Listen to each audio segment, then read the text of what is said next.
inscrição e fica a critério dos interessados escolher qual curso pretendem fazer.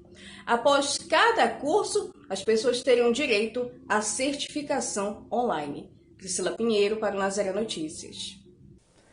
Em um gesto atípico para esta época do ano, a imagem peregrina de Nossa Senhora de Nazaré foi conduzida pela orla de Belém e furos da Ilha do Combu na manhã do último sábado. A iniciativa foi a forma de abençoar a população ribeirinha durante a pandemia do novo coronavírus.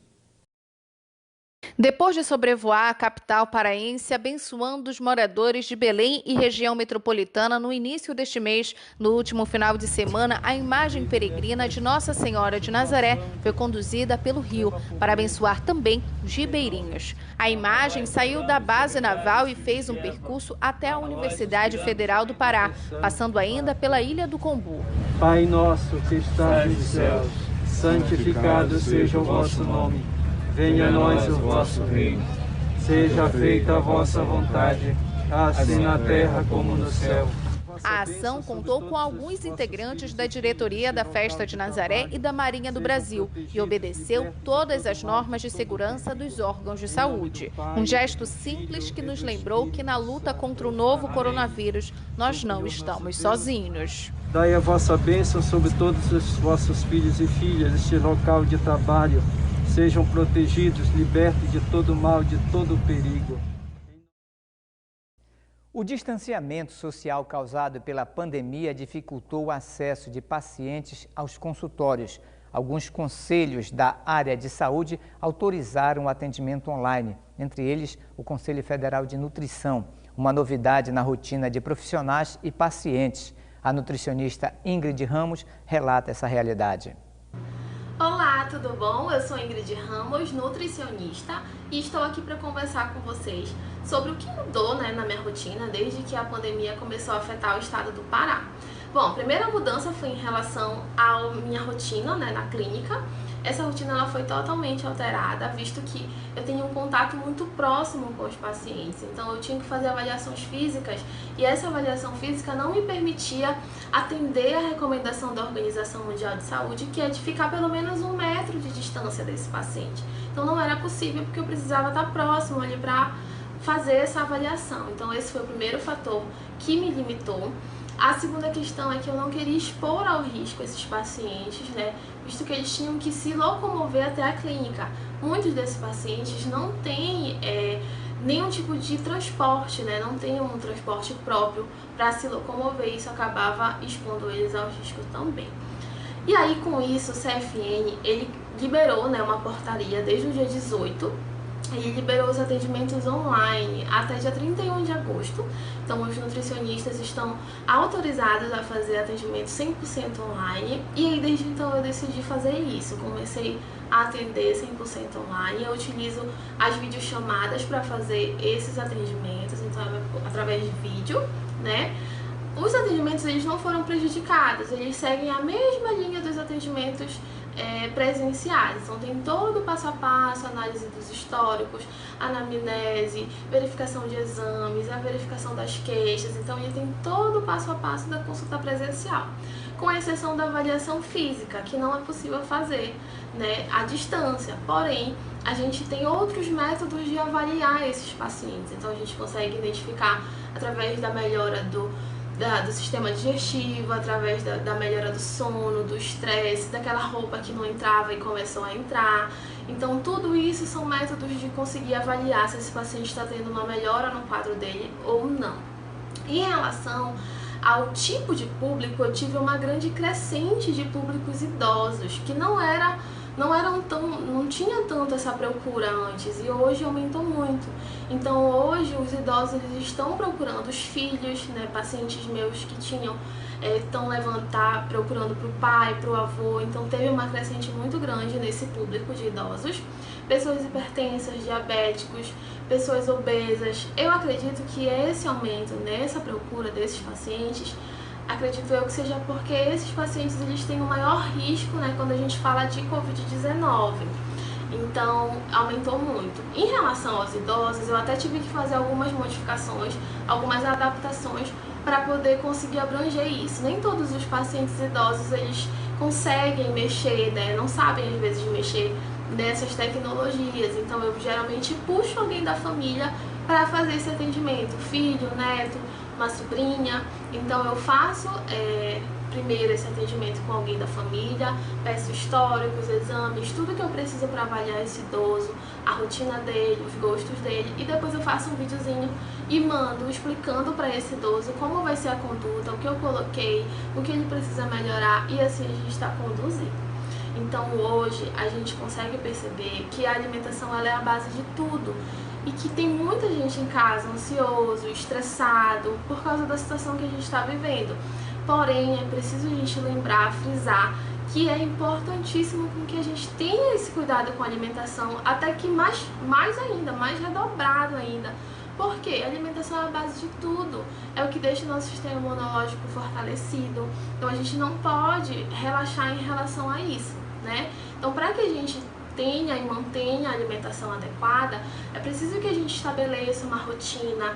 Então não fiquem comendo em horários desregulados, tentem estabelecer rotinas de almoço, de lanche, de café da manhã, para que isso não fique desregulado. Procure consumir ao menos 3 tipos de frutas todos os dias. Procure uma alimentação um pouco mais natural, evite esses industrializados, evite dormir muito tarde, para também não acordar muito tarde e aí já pular o café da manhã. Consuma água, não deixe de consumir água, coloque um aplicativozinho no telefone para lembrar, pegue uma garrafa de água, divida ali nos horários. Então é importante que a gente tenha esse cuidado com a alimentação. É importante com que a gente não relaxe, porque a gente precisa estar com o sistema imunológico extremamente fortalecido. A leitura pode ser uma alternativa para você que está em casa nessa quarentena. Confira agora uma dica de leitura com o professor Paulo Nunes.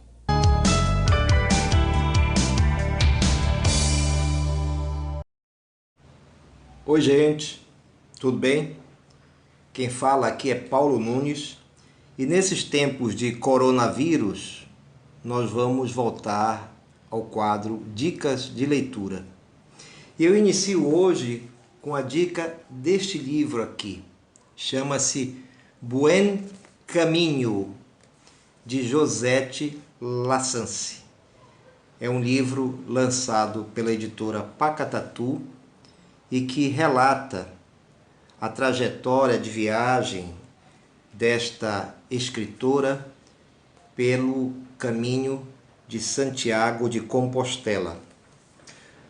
Olha, a Josette, ela é uma das grandes escritoras contemporâneas aqui do Pará.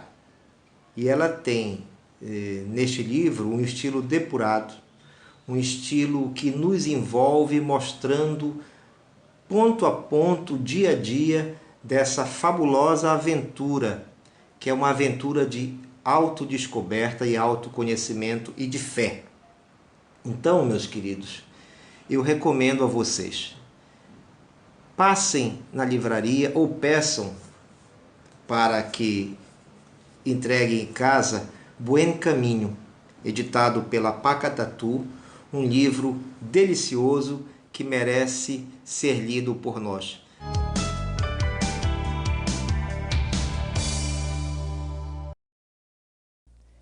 E vamos saber agora como foi a Semana Santa na Arquidiocese de Belém, que realizou a tradicional Missa da Ceia do Senhor na Quinta-feira Santa. Este ano, sem a Assembleia, os fiéis acompanharam a celebração pelos meios de comunicação da Fundação Nazaré.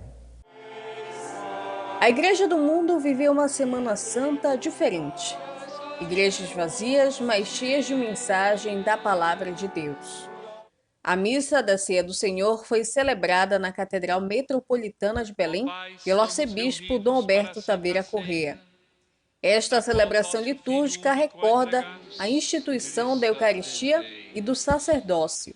Na homilia, Dom Alberto falou sobre o tempo que a graça de Deus oferece durante a pandemia, a reflexão sobre a caridade, a vivência em família, os atos de amor, tempo humano que se torna tempo de Deus.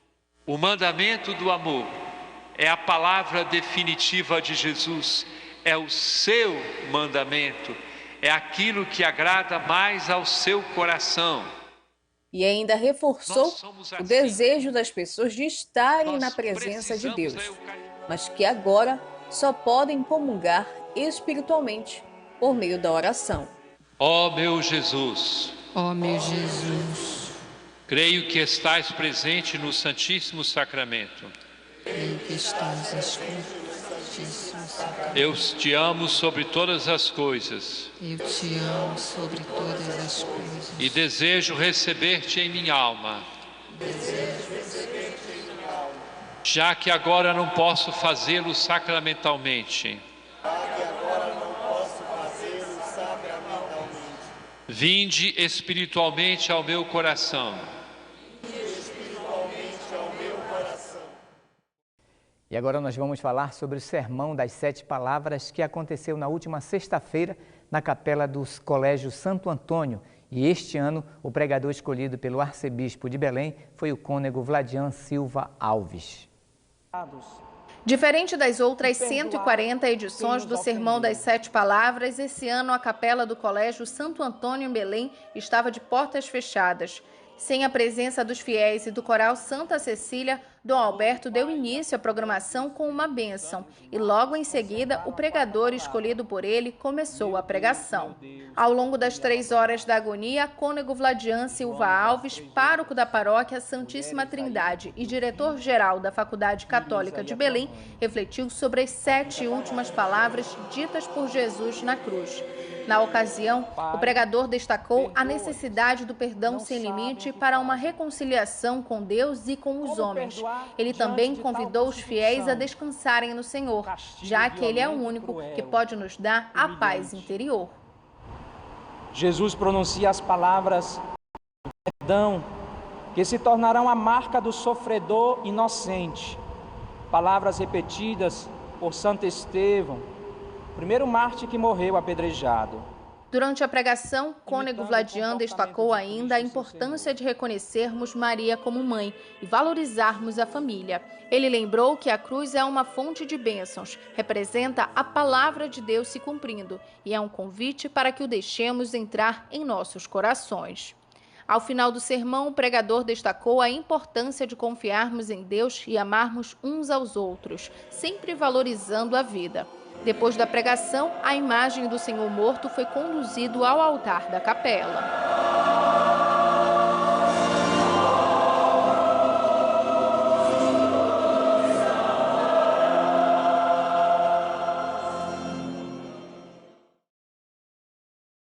No Sábado Santo, a Vigília Pascal também foi celebrada na Catedral de Belém. Esta uma das liturgias mais importantes para os cristãos, rica nos sinais, nos gestos e símbolos. E no domingo, a grande festa da ressurreição, a Páscoa do Senhor. A Vigília Pascal é a celebração mais rica da liturgia da Santa Igreja Católica, pois marca o rompimento das trevas. A escuridão deixa de existir com a luz de Cristo. O fogo santo acende o círio pascal, símbolo da ressurreição e presença de Cristo na terra. Na homilia, o arcebispo de Belém, Dom Alberto Taveira Corrêa, enfatizou o mistério da alegria do Cristo ressuscitado. Irmãos e irmãs, este é o grande anúncio da vitória, a palavra da vida a ser gravada no coração, para ressoar de todas as formas possíveis. Não existe qualquer sepulcro, ou ameaça, ou morte, ou pandemia, ou crise, nem mesmo a força do pecado, nada será capaz de impedir o eco deste anúncio de vida do Cristo ressuscitado. Nesta celebração, também é feita a renovação das promessas batismais. No domingo, a solenidade da Páscoa do Senhor, celebração eucarística da ressurreição, foi presidida pelo cura da Catedral, cônego Roberto Cavalli. Na homilia, ele refletiu sobre a vida nova através dos sinais de Cristo. O sinal da luz de Cristo, o círio pascal que ontem foi aceso e que nos tira das trevas, que nos ilumina, que nos mostra um caminho. É Cristo que vem nos iluminar. É Cristo que vem nos mostrar o caminho que nós devemos seguir, o caminho que nós devemos percorrer. E o caminho é aquele que Ele nos ensina, é aquele que Ele nos exorta, é aquele que Ele nos pede.